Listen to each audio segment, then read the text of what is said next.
Welcome to the BiCurean podcast, where we explore and embrace the seeming contradictions of life. What actually is BiCurean, you ask? Well, you may not necessarily have a mental concept of BiCurean, partially maybe because it's a made-up word. You embody it. What's happening right now in terms of the divisions between us is a focus on that which is different. And lack of understanding and empathy for people's beliefs is no longer an excuse. And it is in the differences we carry in ourselves that we find the BiCurean moment. When you really dig into something, you're going to see some depth to it. It's not just a race thing. It's not just a conservation thing. It's letting go of the or to make room for the and. We embrace all of you. Welcome to the BiCurean. Welcome to the BiCurean. I am Eric. And I'm Aisla, and I'm very excited to introduce our guest today, Miss Julia Johansson. And we invited her to talk with us and our listeners about her experience with Brazilian Jiu-Jitsu, especially as a non-traditional participant in that sport. So welcome to our podcast, Julia. Thank you for having me. So a quick disclaimer, Julia is one of our best friends. Well, yeah, there's that too. This conversation is going to sound much more familiar than a lot of the guests we normally have because we talk smack to each other quite a bit in real life. So if we accidentally slip, please know we haven't suddenly gotten very rude. Right. Anything I say to Julia is definitely something she deserves. Are we allowed to beep you out? Yeah, like I can beep the whole anything. thing. Yeah, just beat me out. So Julia started to do Brazilian Jiu-Jitsu when she was living in Korea, and a long time ago. And you're at a purple belt. I'm a purple belt, which is, if you're not familiar, super impressive. Honestly, with the whole belt thing. Like, you know, I'm a white belt in several Asian words. You show up and you get the white belt, right? I'm a white belt in several Asian words. Like if Julia, you get a hand, gi, it comes with a white belt. There you go. Yeah, so, I got that. Okay. She did a whole bunch of stuff on a regular basis. And but as part of that, she had to deal with being non-traditional. Some of that was being female. And I just thought it'd be interesting to have her on the show to kind of talk about what that experience was. So I think one thing to start with, because you've got a super cool story of just the places you've lived and why and what you've done. So maybe some background on how you ended up, where you ended up and why. I got my degree in teaching English to speakers of other languages. I went to Ukraine for 2 years with Peace Corps and then got a job in Korea. While I was in Korea, I had started losing some weight and was at a point where I needed to add some exercise and decided to do Brazilian Jiu-Jitsu. And so I was significantly older than everyone in the class. I was significantly heavier. I was a woman. I was a foreigner, and I didn't speak Korean. So you went for the easiest possible exercise you could have chosen. That's what I'm hearing. Yeah, I did. I originally wanted to do judo, and it didn't work out. And the person said, "You should go do Brazilian Jiu-Jitsu." And I said, "That's that UFC thing. Why do I want to do? It says competition. It's going to be all testosterone. I don't want to do that, but I'll go check it out." And from what I know of you, you love competition. So I'm guessing that actually worked out for you.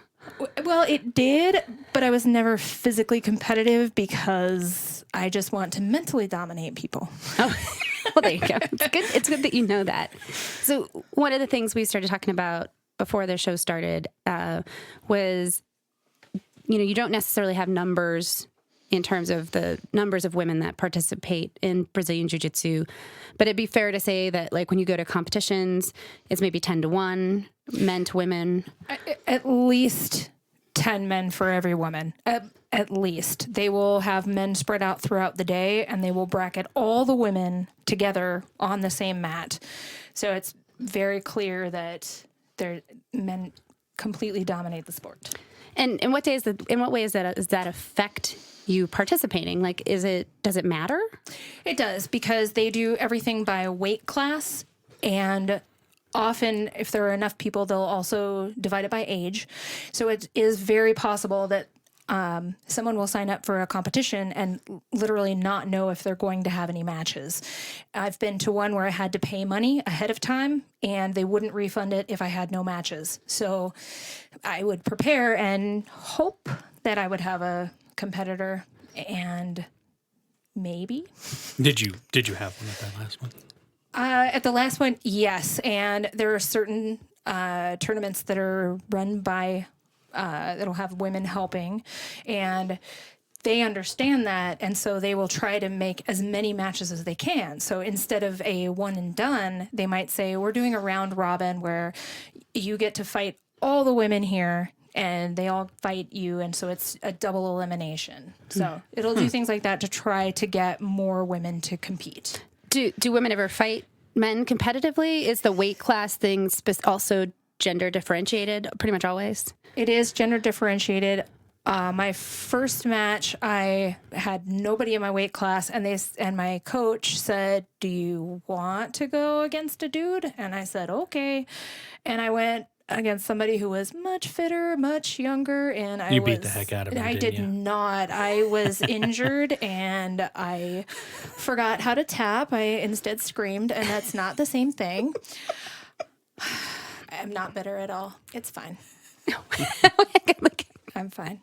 It sounds like you have some residual feelings about that experience. I couldn't watch that video for like 6 months, and when I did, I cried. Oh. It's fine. All right. So competition.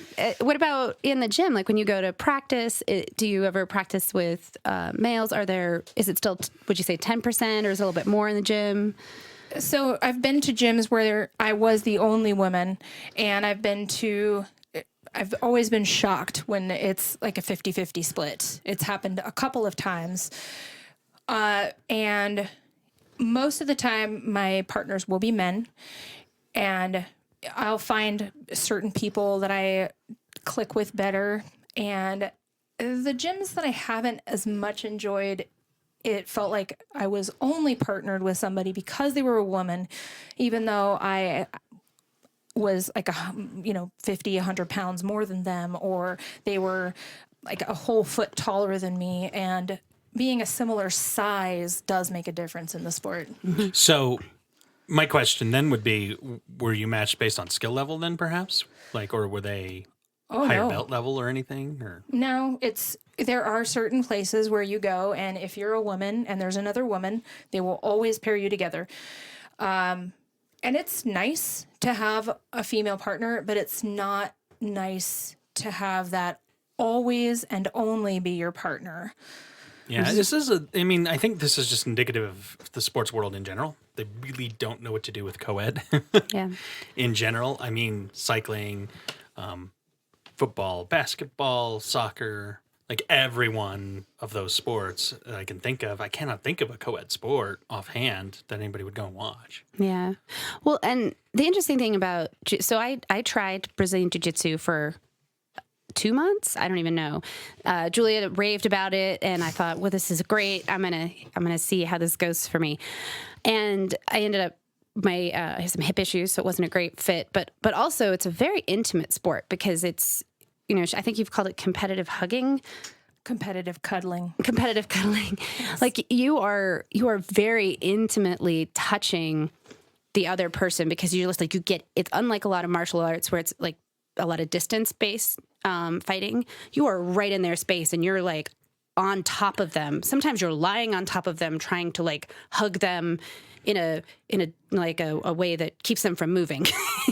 And so I think there's also a little bit of, I could see, like, if I was the only woman in a gym being really uncomfortable, especially at the lower levels, because there's just a lot of in-your-space stuff going on. Yeah. My experience with it, actually, and I'll date myself a little bit here, I was in Wing Chun Kung Fu in the 90s, and suddenly there was this new thing called UFC. Can you explain for those of us who aren't cool like you guys what that means?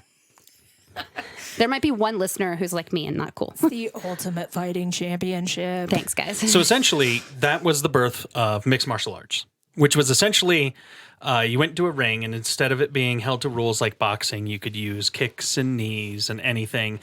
And it was sold as a place where people of any discipline of martial arts could go and compete. So interestingly enough, and this was my experience in the 90s, I was in Wing Chun Kung Fu, and we were pretty serious, and I was pretty advanced. And the teacher, the Sifu that I was working with, and the entire organization that was part of it, had been paying attention to it and wanted to enter people. And they did enter one person from our gym, was in the first ever UFC competition. And a gentleman by the name of Gracie crushed him and everyone else with this thing that most people hadn't really heard of at the time called Brazilian Jiu-Jitsu.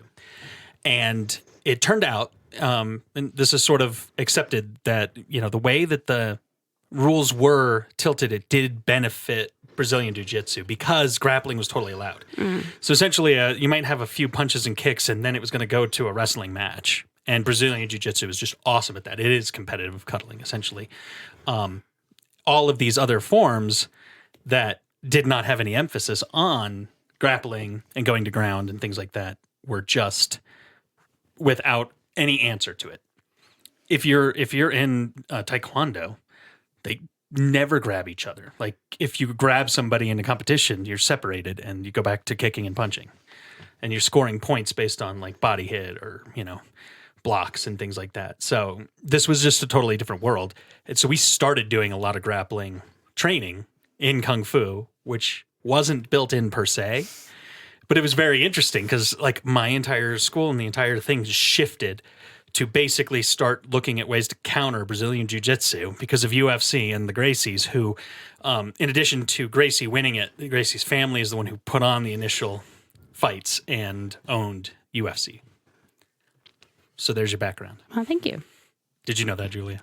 I did. I actually watched the first UFC, which is why I knew that Brazilian Jiu-Jitsu was that UFC thing. So did you know the Gracies owned the UFC? I did not, but I did know the name Hoist Gracie, but at the time I called him Royce Gracie. Yeah, Hoist Gracie won that first competition and several after that. But yeah, his family put it on, and Brazilian Jiu-Jitsu, which was his style, crushed everyone.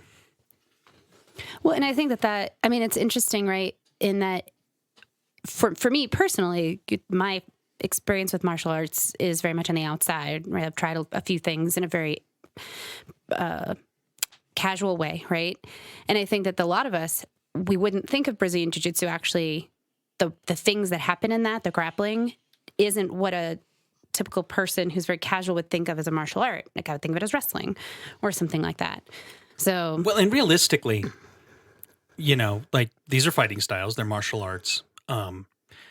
You always hear a lot of the angles that people put on it from this idea of like, oh, well, if you're walking down the street and somebody threatens you, you can take them out. Like, sure, absolutely. What people don't really think about, if you're thinking from a martial arts point of view, is what's going to happen is you're probably going to throw a punch or two, and then you're just be wrestling anyway. Like realistically, an untrained fighter is when he realizes you're going to punch him at 3 feet away, they're going to just try to tackle you. So Brazilian Jiu-Jitsu, I will say, from a martial arts point of view, and then the actual mentality of what an actual fight to defend yourself would involve, you're probably going to ground anyway, and being trained in that way is not a bad angle to have. Why are you laughing? Because I remember when I started, I had no concept of jiu-jitsu, and I was literally just trying to understand what I'm supposed to do in this exact moment. And they said, okay, now go. And I'm like, I don't know what you want. I don't know what my goal is. And I had somebody tell me this long explanation of how, well, the point of jiu-jitsu is to get the person on the ground. I'm like, no, I literally, like, you tell me to go. What am I supposed to do? And then somebody finally was like, oh, okay. You need to pass their legs, and then you need to try to get on top of them and then move up. I'm like, okay. I literally just needed a physical, how do I do this? Not the concept of Mm-hmm. So that was I literally had nothing except, oh, this is that UFC thing. Mm-hmm. and yeah, but and that's part of it. Like the thing that martial arts I've always thought is good for is the discipline and learning and body mastery and just in controlling yourself. But like realistically, yeah, the number of people I've met that are very skilled in Taekwondo that would actually lose in a bar fight with, somebody half their size, just because you're not actually taught what to do when somebody isn't fighting from a prescribed 3 set feet of away. maneuvers. And that's where I think that one of the things about jiu-jitsu that came to me later is that you think about what is the most vulnerable position a woman can be in, and that's some guy that she doesn't want between her legs. And that jiu-jitsu takes that, and that's one of our basic positions. You have your legs wrapped around somebody, and you are considered to have the dominant position, and it's up to them to try to get out of your legs. And to me, kind of flipping that narrative and making that into a position of power and making you realize there's a lot you can do. So I will tell you, am I going to punch somebody? No. But if I can quietly make them pass out and I can get away, then I've not caused permanent damage against that person, and I've kept myself safe. And that's, to me, if somebody told me the point of jiu-jitsu is to break arms and kill people, I'm like, wow, this is the wrong audience. I'm like, okay, somebody is after this. I can gently make them pass out. I may threaten them with a broken arm. I'm not going to break somebody's arm. I'm going to get them to pass out, and then I'm going to run away. So do you feel like that the self-defense piece, do you feel like it gave you a sense of like confidence or comfort or mental safety? I think that that you'll have jiu-jitsu classes that are very much geared toward women and self-defense. And for some reason, I've always had a struggle with that, because I would ask, like, why am I going to be in this position? Why is somebody going to be doing this? And so for me, that was never a piece of that. And for some reason, it felt almost offensive to me. Like, no, I just want to learn this skill. I'm not using that. I don't want this for self-defense. But I think that the piece that it lacks when you do a one-off class is you lack the muscle memory. So you may remember that you did something or you learned something. But right, grab their arm and drop, right? But you don't remember unless you've done it a few times. And so that's where you have to have that muscle memory. So, because even now, if I stop going to class for a year and I go back and they say, do a takedown, I'm going to have a thing that I go to because that's the thing that I've practiced the most. So even though I've learned a lot of things, I fall back on that one thing that I've practiced over and over and over. And so I think I've lost your question. Well, just one of the things I feel like is true for me is that, like, I don't worry about you. I mean, I've never worried about you much because you're a very, like, self-capable person. But there are times when, you worry about someone in a situation, and I just know that you've had the opportunity to practice a lot of discipline around how to take care of yourself. And so I never think like, oh, I should be concerned that Julia's, alone at the bar or something like that. There was an interesting commercial that was put out by a jiu-jitsu gym, and it got such mixed results. Like, you had people who were like, this is amazing, and other people were like, this is horribly offensive. And it was a man and a woman at a bar. You can't hear what they're doing. It is very clear that he is pushing her boundaries and she is saying no, and she's pushing him away, and he keeps coming on, and there's a lot of very physical intimidation going on. And she reaches up and she puts her hand under his collar. It's a very intimate move. Mm-hmm. And then she reaches over and she just chokes him. He passes out. He puts him gently on the table and she walks away. And so many people were horribly offended by that. But the others were like, no, you know what? That is what you need to know. Like, that's, and then you get the, why isn't she yelling for help? But anyway, that's aside. Mm-hmm. But it was very interesting because it does that thing where you're in a bar, you do have these skills to be able to do this thing.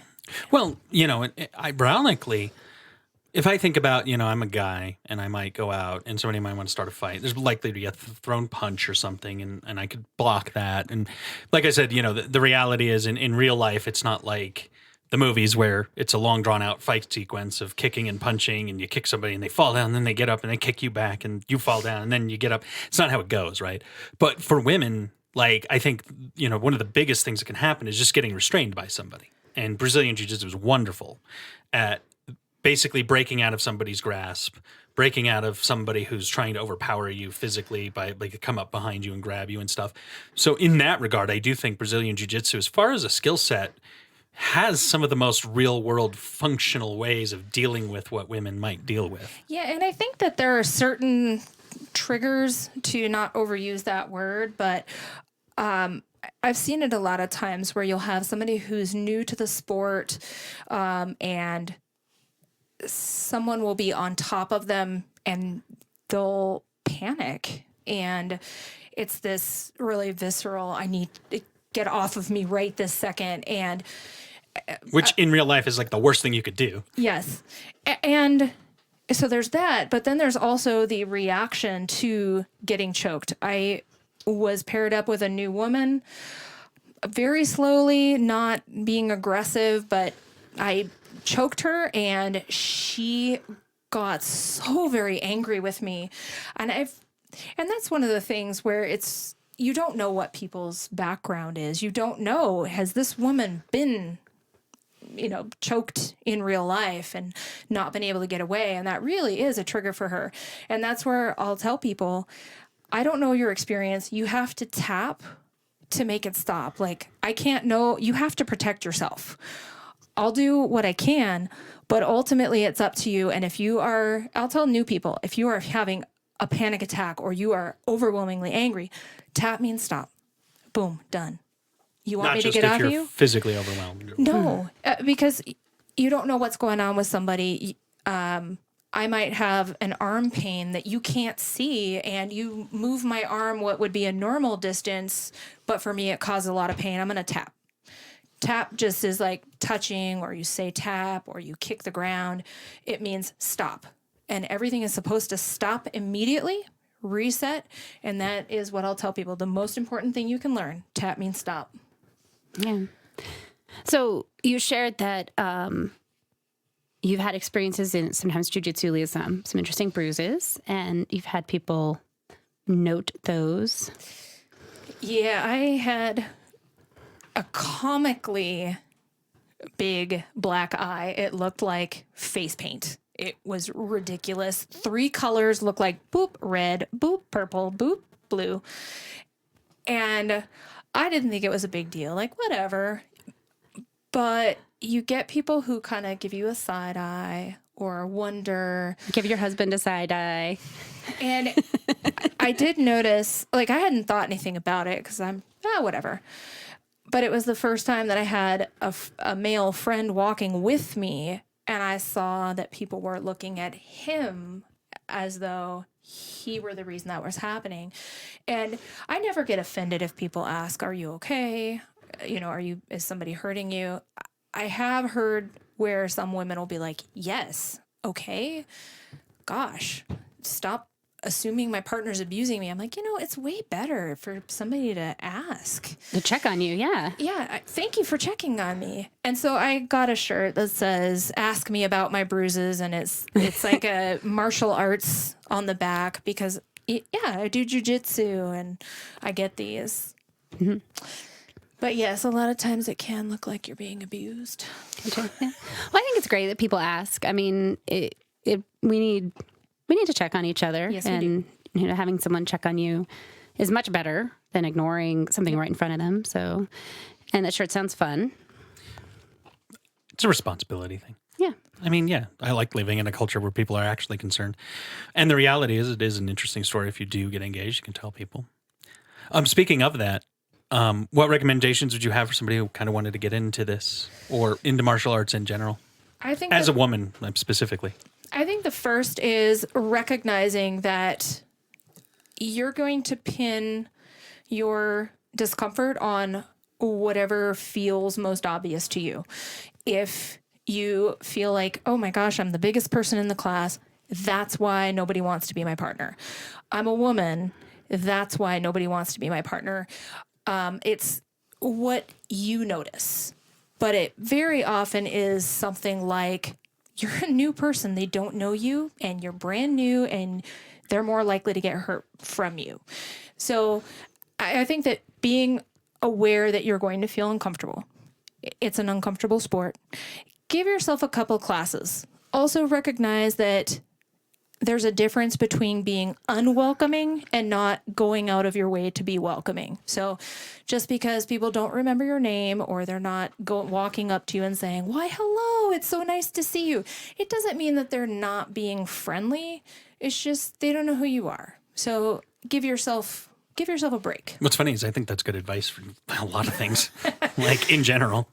If you're trying something new, like that's just good advice. Yeah, it really is. Well, thank you so much for taking the time to talk to us about your experience. And I loved my 2.5 months of Brazilian Jiu-Jitsu, and I encourage other people to give it a try.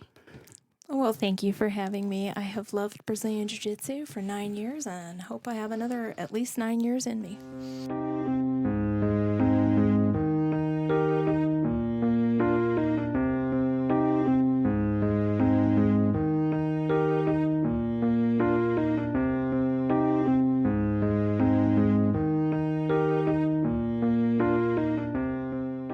Welcome to the BiCurean moment. So, I'm happy to go first. The news in the last couple of months around California has been rather distressing.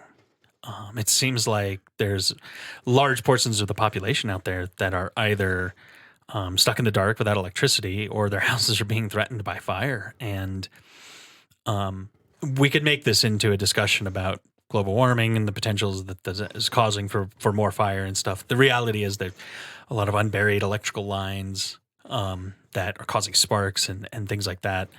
And with the winds and stuff, basically the state's just a tinderbox, but it's really frightening. I would have thought that a lack of water would have been the long-term concerns for California, and it is.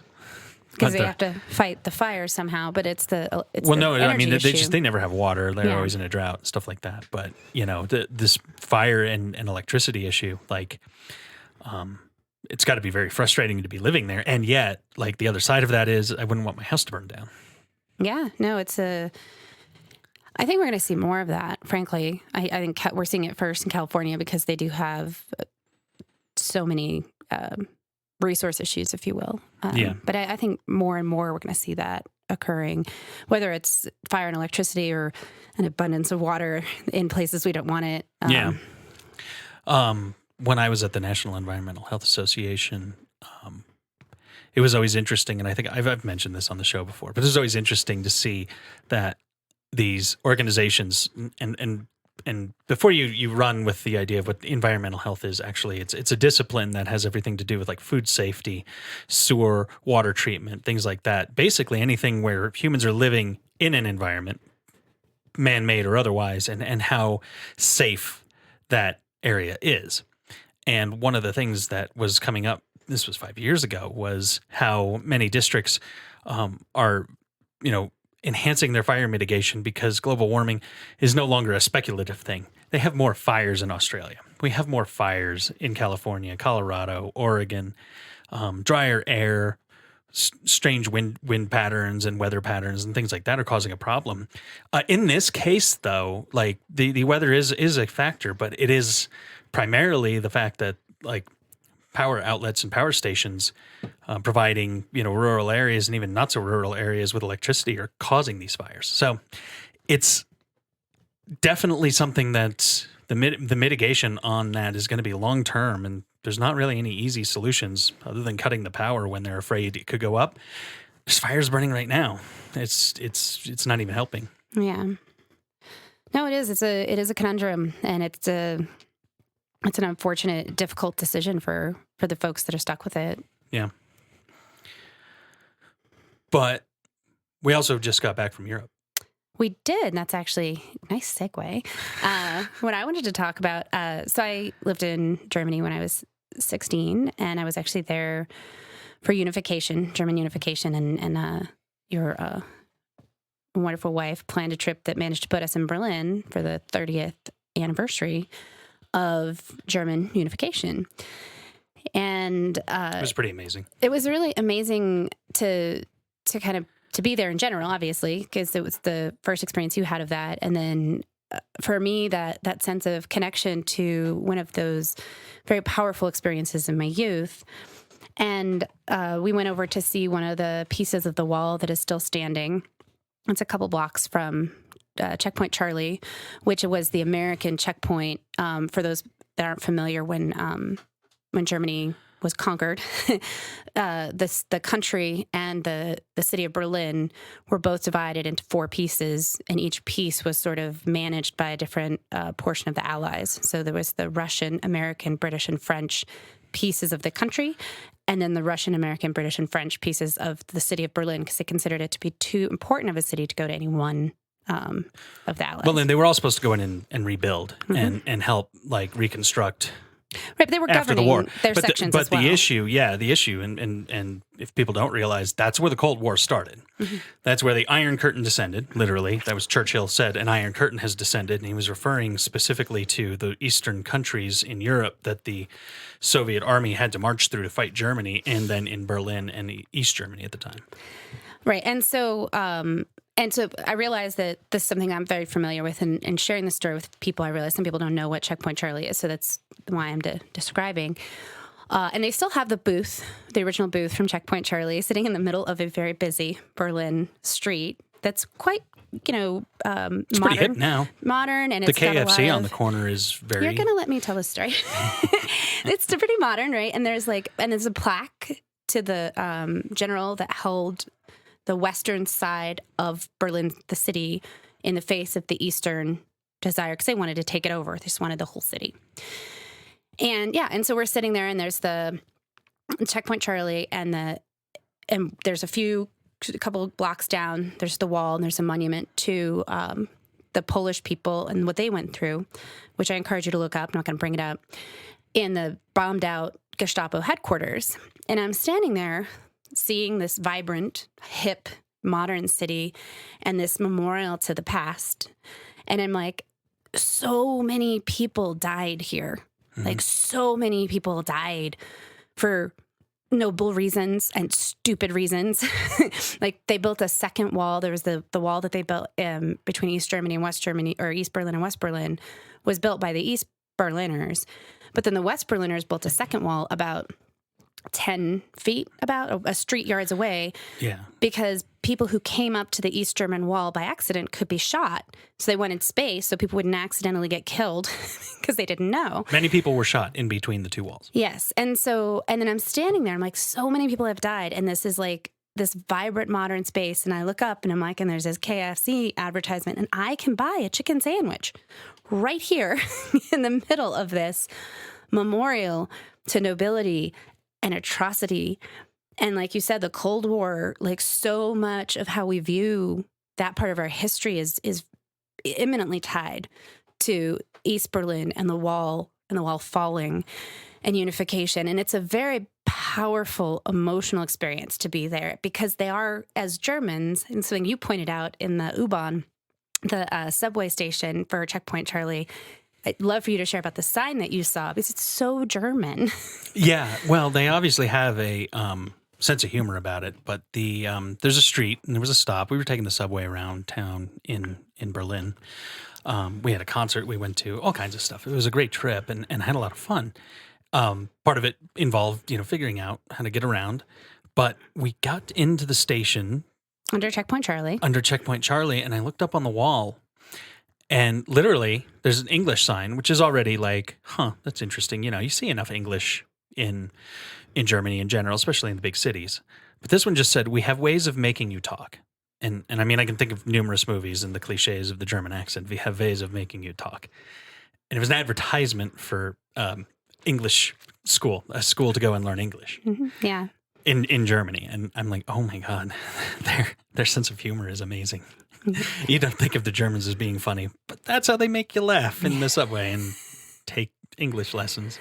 Yeah. And that's my BiCurean moment in that, is that appreciation for the complexity that they are so willing to embrace. They're willing to embrace the past and the atrocities and take responsibility.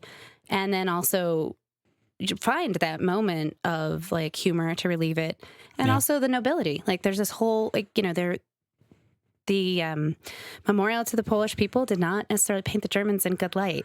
No. And and they just are acknowledging, like, this is what happened. And I think there's something really beautiful in that we could learn as a country. Yeah, the memorial in German and in English had started. Like it's the length of wall. I would say is probably easily maybe 2 full blocks long, a quarter mile at least, if not longer. And so the whole backside of it is the bombed out remains, and it's just kind of a flat field right now with a museum on it. But it's the bombed out remains of the Gestapo headquarters. And so you just walk down and you're reading these signposts with the whole story of the Polish people in World War II. But it starts with a quote from Himmler about how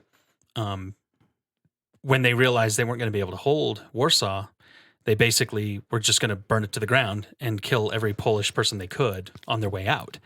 That's the quote it starts with in German and in English. And that's the legacy. And it was just like, powerful and I'm glad, the reality is if I was German, anything that I've been a part of, I acknowledge the things that we as Americans have done badly. It's important to do that. And I'm glad that they are not afraid to have those kinds of memorials and, make sure people remember what that was, because every year that goes by is a year that we're removed from that. And I think right now we're forgetting that sort of thing.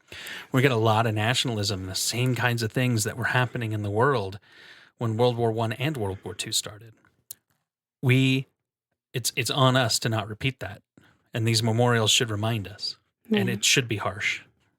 Yeah, agreed.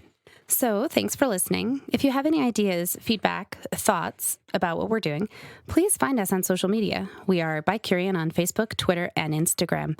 Or give us a call at 720-507-7309 or email podcast@bicurean.com. And if you like what we're doing, please tell your friends about us and share episodes you find most interesting. Thank you.